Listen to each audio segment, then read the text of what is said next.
keeping him from doing all the things he likes to do. You did that today. What was the key in doing that? I mean, I watched a ton of film on him and really just not letting him get to his spots. And I mean, playing in Carolina, y'all know it's tough when you're playing against somebody that's really good, specifically in the post, just because we don't double the post and we play one-on-one. So it was one of those things where when you're playing a guy like that, you got to be extra ready. And I knew coming into this game I had to have an aggressive approach and just not let him get to his spots. It looked like he was getting increasingly flustered out there. And then he had 2 free throws late. Sure. 5-point game. Missed them both. We'll take everybody. Do you think that was maybe part of it? Just kind of the accumulation of being flustered? Yeah, I mean, definitely, it was definitely alarming to see him miss 2 free throws just because he is a good free throw shooter. But, I mean, I think just us as a whole did a great job defensively. I think we did a good job on Gerard and, I mean, everybody else for real. Armando, what's it say about this team's ability to close, especially in those final 5 minutes? You were talking about those player-led conversations. Yeah, I mean, it's just great. And, I mean, the coaches, credit to them. They've been doing a good job. We did the end of the game 3-minute drill again yesterday. And in situations like that in practice, this team, we take those things serious and we want to get the best out of everything. We come to work every day, ready to work. And, I mean, this was just another game. And 2 road games like this is always tough, and you want to beat a team like Clemson, the tournament team, top 3 team in the ACC, and we did it, so I'm super excited. Armando, like Rock was saying, Hubert told us in there that, you know, it was almost fun in the huddles because you guys were doing more talking than he was late in the game. Like, tell us about that. Take us inside those huddles and what was going on. Who was talking and what were y'all saying?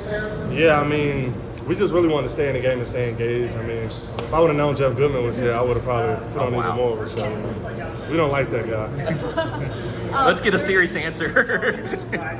But yeah, we just wanted to stay engaged in the huddle, and in a road environment like this, that got to be our approach, just staying engaged and not having any lapses, because you let a team like that go on a run, it's tough to come back. By staying engaged, does that mean you guys don't feel the stress of the moment as much? You're more relaxed when you go out there? Because the engagement kind of signifies being on the same page? Definitely just staying on our toes and knowing something coming, and just even in the huddle, just communicating and talking, it becomes infectious. And I think it helped us all throughout the game because they run a lot of actions, a lot of flare screens and stuff like that where you got to talk because your player might not see it. So I thought we did a good job of that. I think this is the first 3-0 start since 15-16.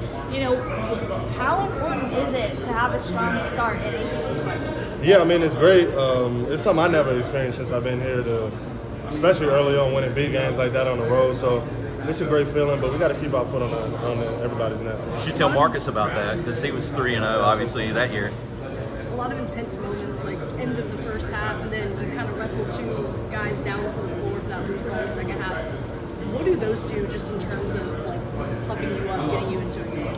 Yeah, I mean, it's great. Like I said, Clemson, they're a physical team, and we got to come with that same approach. And I mean, when it gets to those loose ball situations, we got to do whatever we got to do to get the ball. That loose ball, RJ, the ref kind of came in separated. Were any words said, or can you take us on that? Yeah, I mean, they said a few things, but at the end of the day, we all on the basketball court, and nobody gonna do that. So he's not swinging at anybody. Trust me, he's not tough. Everybody want to be WWE fighters out here. Armando, I mean, you can measure points and rebounds and blocks and all that. There's a million stats. I mean, do you think this team just has the tenacity or some sort of, like, you know, the guts that you know, there's 2 pretty tough road wins this week? Yeah, I mean, I think we've definitely been doing a great job all year just being able to respond. And we got a huge game coming up on Wednesday at NC State, and a lot of those guys have no clue what we're getting ourselves into. So right, that's a good point. I guess that'll be a huge test for us to see where we at. Going off what Adam said, the goods, and to see Paxson and Seth hit those back-to-back threes, y'all never trailed after that. What's it like to see those guys come in those moments and embrace them? I mean, it's so great because we got so many weapons this year. Paxson to come in, he didn't even really play last game, and to hit a big 3, get a big steal, and then Seth coming in off the bench playing good. It's been great. And even Jay Wash coming in and making a turnaround. Just having a bunch of guys where they take some away and having guys that can fill that role has been great. Zayden High, second bucket of the season. Yeah, Zayden High too. And wanted to ask, was trying